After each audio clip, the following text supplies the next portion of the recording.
거주한 지 한 달쯤 되었을 때 라반이 야곱을 불렀죠. 공짜로 그저 무한정 일을 시킬 수 없으니 봉급을 타협하자는 거였습니다. 야곱이 이때 라헬을 사모하고 사랑한 까닭에 라헬을 아내로 맞이하는 대신에 자신이 라반을 위해서 7년 동안 일하는 것으로 합의를 보게 됩니다.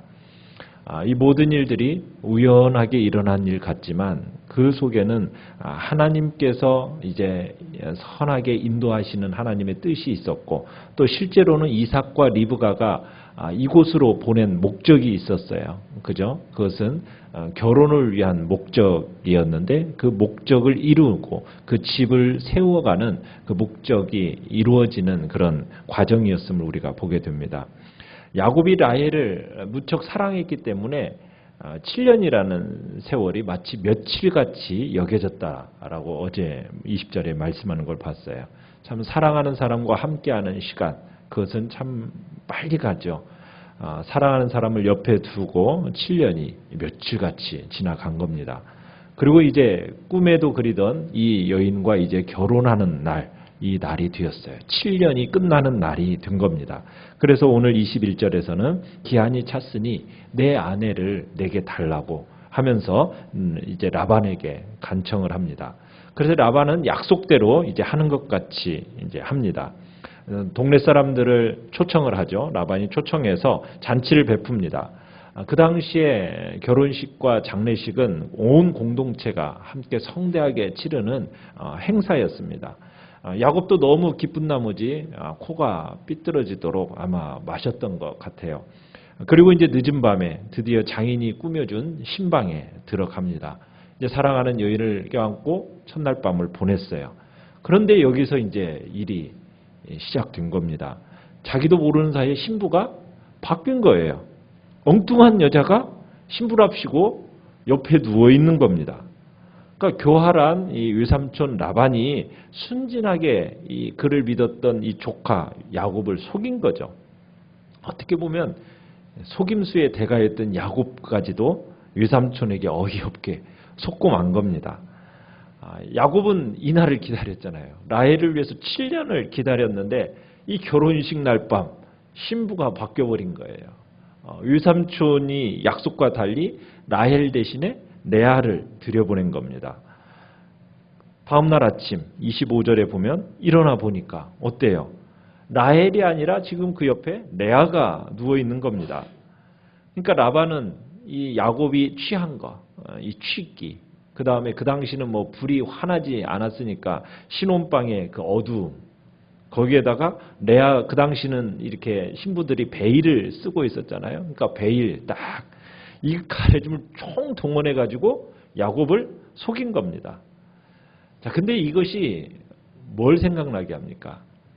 마치 야곱이 아버지 이삭의 그 침침한 눈을 빌미로 해서 속였던, 야곱을 이 이삭을 속였던 것처럼 지금 그렇게 속여버린 겁니다.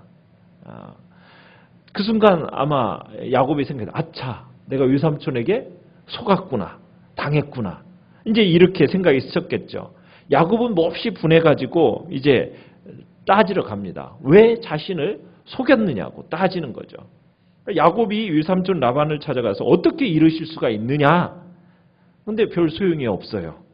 라헬과 레아를 구분하지도 못한 그렇게 마셔된 자신에게도 책임이 있는 거니까.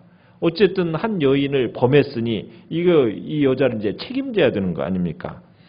그래서 라반은 뭐라고 이제 핑계를 댑니까? 26절에 언니가 결혼하기 전에 동생을 보낼 수 없는 이 지역 풍습 때문에 어쩔 수 없었다. 이제 이렇게 핑계를 대는 거예요. 그리고서는 뭐라고 이제 또 타협을 해나갑니까?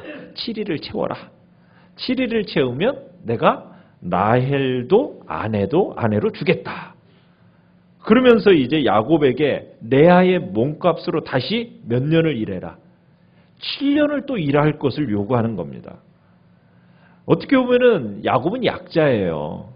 지금 이 강자인 라반의 처사가 못마땅하지만 뭐 요구가 지나치다 싶지만 어떻게 하겠어요. 씁쓸하죠. 그리고 결혼은 해야 되겠고 또 다시. 그러니까는 결국 어쩔 수 없이 다시 7년 동안 라반을 위해서 일하게 된 겁니다. 라헬을 얻으려면은 어쩔 수 없는 거. 이게 유일한 방법이니까. 이 과정에서 또다시 이제 신부의 몸값을 지나치게 또 높게 치르게 되죠. 또 게다가 본인은 원하지도 않았던 여자, 그 여자를 위해서 또 7년을 일해야 되는 겁니다. 라반은 이런 식으로 이제 딸들을 이용해서 14년이라는 이 세월을 야곱을 머슴같이 이제 부려먹게 되는 거예요. 참 라반의 말대로 뭐 당시 하란의 이런 결혼 풍습을 뭐 따랐다고는 하지만 실상 뭐 때문에 그러는 거예요. 야곱이 일을 잘하는 거예요. 일을 잘하니까 오래 붙들어 두고 싶은 그런 마음 속에서 이제 30만은 이 라반의 계교에 지금 야곱이 넘어가게 된 겁니다. 야곱은 다시 7년을 약속하고 그러고 나서 이제 라헬과 결혼을 하게 됩니다.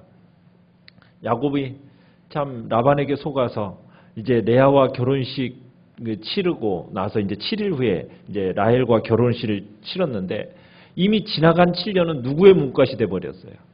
레아의 몸값이 되어버린 겁니다. 그러니까 이제 또 라헬의 몸값으로 또 7년을 앞으로 7년을 더 종살이를 해놔야 되는 거예요. 어떻게 보면은 이제 앞으로의 7년은 전혀 사랑하지도 않는 여자를 위해서 7년의 종살이를 해야 되는 거예요. 참 이때 야곱의 심정이 어땠을까요? 어떻게 보면은 사기극을 통해서 그녀를 어떻게 보면 떠맡긴 장인, 이 외삼촌 굉장히 마음속에 미웠을 겁니다. 거기다가 레아는 어땠을까요? 그 아버지의 음모에 같이 동조한 거 아니에요. 자신이 라헬인 척하고 신방에 나타난 이 레아 굉장히 아마 싫었을 거예요. 뭐 처음 7년은 아마 라헬을 위한 기간이었으니까 며칠처럼 지나갔지만은 나머지 이 7년은 어땠겠어요? 앞에 7년은 천국 같은 시간이었을지 모르지만 뒤에 7년은 지옥 같은 시간이었을 거예요. 내가 왜 이 7년을 보내야 되나? 이 아마 그 마음 속에 견디기 힘든 그런 시간이 이 7년이었을 것입니다. 그래서 이제 야곱이 몹시 분해가지고 따진 것이 왜 자신을 속였느냐고 이제 이렇게 얘기를 하잖아요. 여기서 25절에 왜 외삼촌이 나를 속이시면 어찌 됨이니까 25절에서 이 속이다라는 이 단어가 야곱이 자기가 이삭에게 한 일을 설명할 때 그 속일 때의 단어와 똑같은 단어입니다. 그러니까 동일한 단어를 동사를 사용하고 있는 거예요. 야곱이 라반에게 항의하고 있는 속이 왜 이렇게 나를 속였느냐라는 이 단어와 그러니까 야곱이 자기가 아버지 이삭에게 한 일을 설명할 때 사용한 이 속이다라는 단어가 똑같은 단어예요. 여기서 우리가 보게 되는 건 뭐예요? 하나님은 행위대로 보응하세요. 행위대로. 심은 대로 거두게 하시는 하나님이라는 것. 그런 어떤 주권적인 역사를 우리가 보게 되는 겁니다. 그래서 우리는 스스로 속이지 말라. 하나님은 만홀이 여김을 받지 아니하시나니 업신 여김을 받지 아니하시나니 사람이 무엇으로 심든지 그대로 거두리라. 그러니까 심은 그대로 거두는 원리가 반복되고 있는 겁니다. 속임을 심었더니 어떻게 돼요? 속임을 거두게 되는 거예요. 이게 하나님의 심은 대로 거두게 하시는 심판입니다. 아마 야곱이 외삼촌에게 속았다는 사실을 알았을 때 뭐가 머릿속에 성광처럼 딱 지나갔겠어요. 이 야곱의 머릿속에 과거에 자기가 형을 속이고 아버지를 속인 이 사건이 아마 섬광처럼 지나갔을 겁니다. 야곱이 간교한 수법으로 아버지를 속였잖아요. 형을 속였잖아요.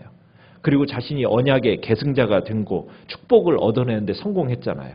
그런데 이번 사건에서는 어떻게 돼요? 라반이 야곱에게 형을 동생이다. 형을 동생이다 라고 속인 거예요. 어떻게 보면 정반대의 일이 벌어진 거죠. 어떻게 보면 동생이 형이었다라고 아버지 이삭을 속였는데 이번에는 어떻게 돼요? 형이 동생이다. 이렇게 속이는 일이 벌어진 겁니다. 그러니까 반대로 어떻게 보면 치밀한 계획이 세워지는 가운데 이 외삼촌이 이를 추진하면서 속임을 당해서 마음에도 없던 여인을 이제 신부로 맞이하게 된 겁니다. 라반은 그런 거죠. 큰 아이를 두고 동생을 먼저 주지 않는 것이 관례다. 어떻게 보면은 이 형의 축복을 가로챈 사건을 연관성 있게 지금 이야기를 하고 있는 겁니다. 레아와 라헬의 관계, 언니 동생 관계, 에서와 야곱, 형과 동생 관계로서 질투와 시기의 관계 속에서 이제 이 관계를 다시 한번 연상케 하는 내용들이죠. 결국에는 야곱은 어쩔 수 없이 이제 라반의 제안대로 레아를 첫 번째 아내로 삼고 그리고 라헬을 두 번째 아내로 삼기 위해서 또다시 7년을 봉사하게 되는 그런 일을 보게 됩니다. 그러니까 창세기 기자는 이 사건을 통해서 지금 뭘 보여주고 싶어 하시는 거냐면 하나님께서 야곱이 이삭을 속여서 형의 축복을 가로챈 이 사건을 하나님은 결코 기뻐하시지 않는다는 거예요. 그것을 지금 보여주는 거예요. 그러니까 우리가 결과를 가지고 그 과정을 정당화시키려는 어떤 그런 마음들이 있어요. 그런데 그 생각 우리는 버려야 됩니다. 하나님은 중요하게 보시는 게 과정이에요. 과정이에요. 그러니까는 우리가 하나님은 도덕성을 중요하게 여기시는 분이거든요. 방법이 거룩하지 않은 방법으로 하나님을 섬기는 것을 기뻐하지 않으세요. 하나님은 방법도 거룩해야 돼요. 과정 속에서 그 결과가 아름답게 도출이 돼야 되는 거지 결과를 위해서 중간에 속임과 어떤 거룩하지 않은 방법으로 하는 그 모든 것들에 대해서 하나님은 기뻐하지 않으시는 거예요. 하나님의 역사는 항상 삼위일체가 돼야 돼요. 뭐가 삼위일체가 되냐면 삼위일체가 뭐냐면 하나님의 뜻 그리고 하나님의 때 하나님의 방법. 그러니까 하나님의 뜻이 하나님의 때에 하나님의 방법으로 이루어지는 거예요. 그런데 우리가 하나님의 뜻이라는 명분 아래에서 내 때, 조급함 속에서 나의 때에 나의 방법으로 이루려고 하는 경향들이 많이 있더라는 거예요. 그렇게 가서는 안 된다는 거죠. 하나님의 뜻은 하나님의 때에 하나님의 방법으로 이루어져야 된다는 것. 이 세 가지가 항상 함께 역사하는 것입니다. 우리는 이것을 기억하면서 혹시나 내 이익을 위해서 불의한 방법을 사용하려 했다면 우리는 이 모든 거 다 내려놔야 됩니다. 하나님의 뜻이라는 명분하에 혹시나 내 욕망을 채우려는 그런 방법이 있었다면 그거 다 내려놔야 돼요. 우리는 주님 앞에서 정직함으로 신실한 그리스도인답게 이 땅을 살아가야 됩니다. 그러면서 이웃에게 선한 영향력을 미치는 그런 존재로서 우리가 서야 되는 것이죠. 그것을 하나님은 우리에게 요구하시고 그것을 기뻐하시는 겁니다. 속이는 자는 결국 속임을 거두게 돼요. 우리 이 사실을 기억하면서 오늘 한날 주님의 뜻을 내 삶에 이루어 주시되 하나님의 때에 하나님의 방법으로 이루어 주시옵소서. 이렇게 주님 앞에 오늘 이 시간 기도하며